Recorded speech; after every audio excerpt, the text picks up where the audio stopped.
Diego Bandido. Go Diego! Go Diego! Go Diego! EDSA. Let's go.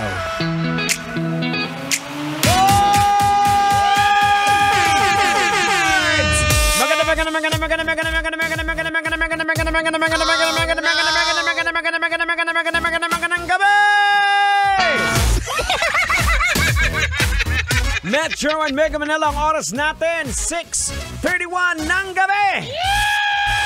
That's right mga kabisyo, mainit, malinsangan pa rin ang panahon.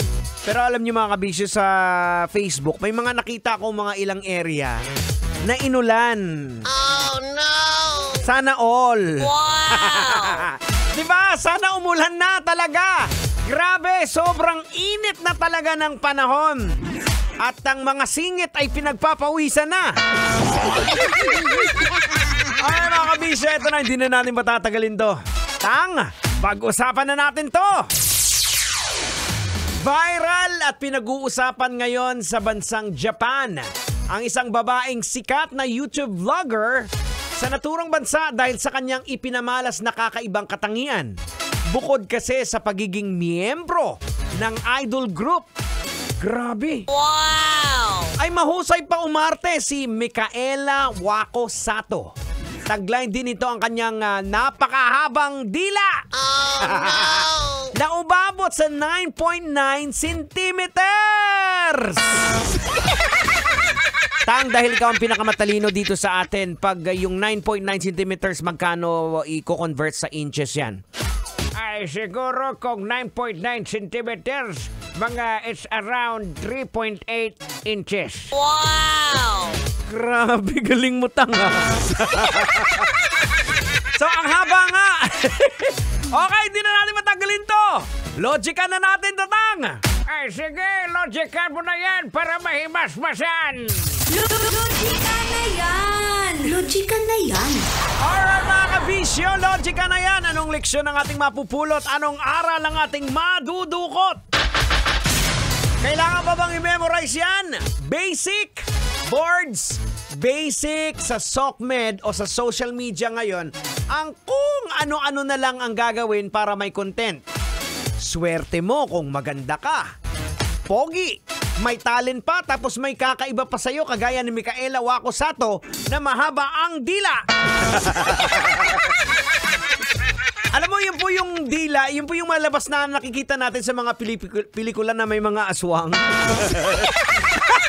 O di kaya may demonyo, o di kaya yung napoposes tapos nasa kisame.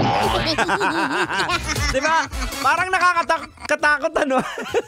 Kaya minsan makikita po natin kung ano-ano na lang talaga ang ginagawa para mapansin lang sa social media. Gaya na lang ng, yung naalala nyo ba yung nanlin lang sa atin na nagsinungaling? Yung kunwari hindi alam yung nagpatato sa noo? During April Fool's Day ba yon? Tama yung nagpa-challenge. Yung isang, takoyaki kemi na yon? Yes, they may got the attention of the nation, but hindi po maganda ang image ng brand dahil nanloko po sila ng tao. Yun po Oh no! Yun po ang hindi maganda. So, paano ako magtitiwala sa produkto mo kung panloloko ang ginawa mo para makilala ka lang? Na mga kabisyo, logican po natin.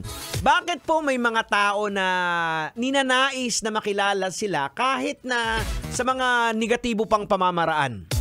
Kailangan pa bang i-memorize yan?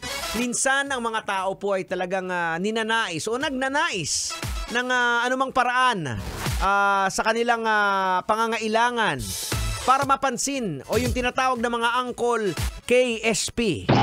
Kulang sa pansin. Kulang sa pagtangkilik o pagtanggap mula po sa ibang tao. Kahit na ang kanilang mga gawaing negatibo ay nagbibigay sa kanila ng mga pansin, maaari pa rin po silang makakamit ng uri ng tawag dito, yung pleasure sa pamamagitan po doon. Isa pa pong dahilan, isa pang rason, maaring may mga tao po na nagnanais na makilala kahit sa pamamagitan ng mga negatibong paraan dahil sa kanilang pakiramdam ng pagkatalo o kakulangan sa ibang mga aspeto ng kanilang buhay.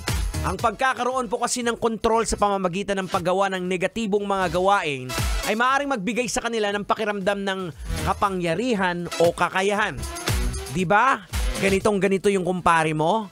Kaya lagi siyang nagmamaoy sa lugar nyo?